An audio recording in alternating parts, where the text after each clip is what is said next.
১৯তম শিক্ষক নিবন্ধন পরীক্ষা তো চলেই এলো। এখন সবার মাথায় একটাই চিন্তা, তাই না? কিভাবে কম সময়ে সবথেকে ভালো প্রস্তুতি নেওয়া যায়। কোনো চিন্তা নেই।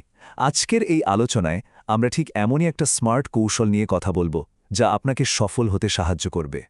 তো চলুন শুরু করি একেবারে গোড়া থেকে, মানে সবচেয়ে বড় যে চ্যালেঞ্জটা প্রায় সবাই ফেস করে সেটা নিয়ে। আর তা হলো বাজারের এই বিশাল বইয়ের সমুদ্রে কোনটা ছেড়ে কোনটা পড়ব, এই দিশেহারা অবস্থা থেকে বের হওয়া। ওকে, তো এই পুরো ব্যাপারটা আমরা ধাপে ধাপে এগোবো। এই যে ৫টা পর্ব দেখছেন, এর মধ্য দিয়ে আমরা একটা কমপ্লিট আর কার্যকর স্ট্র্যাটেজি তৈরি করব। চলুন শুরু করা যাক। আচ্ছা, সবার আগে আমাদের বুঝতে হবে যে এই পরীক্ষার ধরনটা কেন আগের মতো নেই, আর কেনই বা আমাদের একটা নতুন অ্যাপ্রোচ বা নতুন কৌশলের দরকার পড়ছে।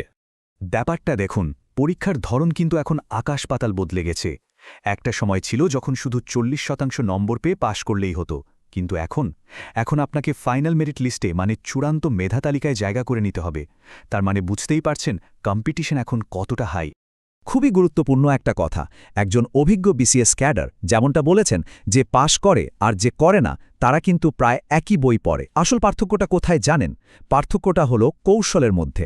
মানে আপনার কতগুলো বই আছে সেটা ম্যাটার করে না, ম্যাটার করে আপনি বইগুলো কিভাবে ব্যবহার করছেন। তো চলুন এখন সমাধানের দিকে এগোই। আমরা দেখব কিভাবে একটা স্মার্ট প্ল্যান তৈরি করা যায়, যেটা কিন্তু মন গড়া কিছু না, বরং পরীক্ষার যে অফিসিয়াল স্ট্রাকচার বা কাঠামো আছে ঠিক সেটার উপর ভিত্তি করে তৈরি। দেখুন, এনটিআরসি পরীক্ষার যে প্রিলিমিনারি কাঠামো সেটা কিন্তু খুবই সোজাসাপটা। মোট পরীক্ষা হবে ১০০ নম্বরের, আর সব প্রশ্নই এমসিকিউ টাইপের।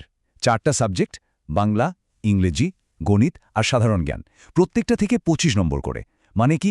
মানে হলো কোনো একটা বিষয়কেও কিন্তু হালকাভাবে নেওয়ার সুযোগ নেই। তাহলে মূল কথাটা কি দাঁড়াচ্ছে? এই যে এত বড় একটা সিলেবাস, এটা দেখে একদমই ঘাবড়ানোর কিছু নেই। সত্যি বলতে মাত্র ৩ ধরনের বই ঠিকঠাক মতো ব্যবহার করলেই পুরো সিলেবাসের জন্য একটা দারুণ শক্তিশালী বেস বা ভিত্তি তৈরি করা সম্ভব। তাহলে আর দেরি কেন? চলুন এবার দেখে নেওয়া যাক সেই 3টে বই কি যেগুলো হতে যাচ্ছে আপনার প্রস্তুতির মূল হাতিয়ার। এই 3টি বই মিলে কিন্তু আপনার জন্য একটা কমপ্লিট প্যাকেজ।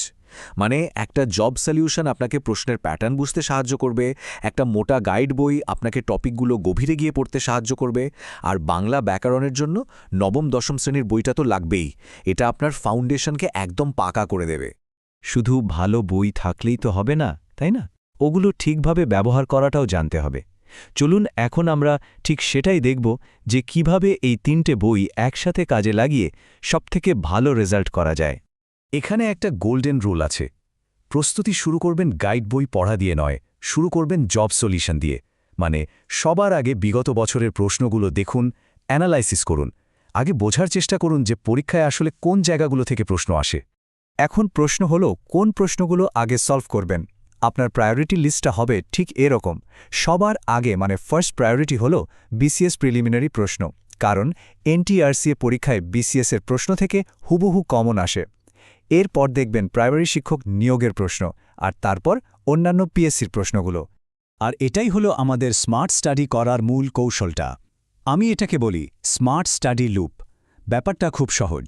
প্রথমে জব সলিউশন থেকে একটা টপিক খুঁজে বের করুন যেটা থেকে বারবার প্রশ্ন আসে। তারপর আপনার মেইন গাইড বইটা থেকে সেই টপিকটা খুব ভালোভাবে পড়ে ফেলুন। ব্যাস, এই একই প্রসেস বারবার রিপিট করতে থাকুন। এবার আসি বিষয়ভিত্তিক আলোচনায়।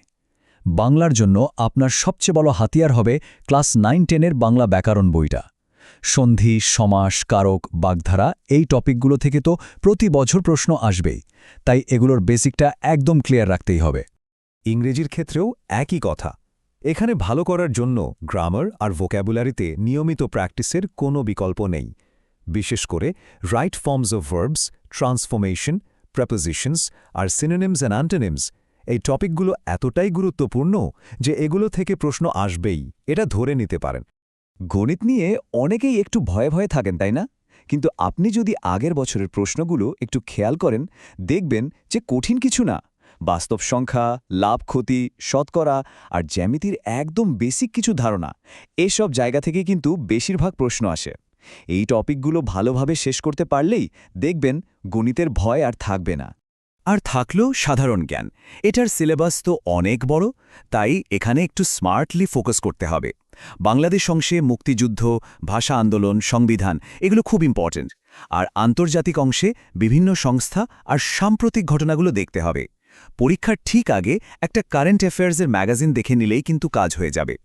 তো এতক্ষণ আমরা যা যা আলোচনা করলাম, চলুন সেগুলোকে একসাথে করে সাফল্যের জন্য আমাদের মাইন্ডসেটটা ফাইনাল করে ফেলি। তাহলে মূল কথাটা কি দাঁড়ালো? একদিকে আছে দিশেহারা হয়ে এক গাদা বই থেকে যা ইচ্ছা তাই পড়া, আর অন্যদিকে আছে কৌশল করে মাত্র 3টা বই থেকে সবচেয়ে গুরুত্বপূর্ণ টপিকগুলো বেছে বেছে পড়া। মনে রাখবেন, বেশি পড়ার থেকে কৌশলী পড়া 1000 গুণে ভালো। বিশ্বাস করুন, এই যে একটা পরিষ্কার আর সহজ প্ল্যান আর এই 3টা বই, এগুলোই কিন্তু শিক্ষক হওয়ার পথে আপনার প্রথম এবং সবচেয়ে গুরুত্বপূর্ণ ধাপ হতে পারে। এই প্ল্যানটা ফলো করলে আপনার আত্মবিশ্বাসও অনেক বেড়ে যাবে। তাহলে শেষ প্রশ্নটা হলো, যখন আপনার হাতে একটা ক্লিয়ার স্ট্র্যাটেজি আছে, সঠিক বই আছে, তখন 19তম এনটিআরসি পরীক্ষায় সফল হতে আপনাকে আর আটকায় কে? এখন সাফল্য নির্ভর করছে শুধু আপনার পরিশ্রম আর এই প্ল্যানটা ঠিকঠাকভাবে কাজে লাগানোর ওপর। সবার জন্য অনেক অনেক শুভকামনা।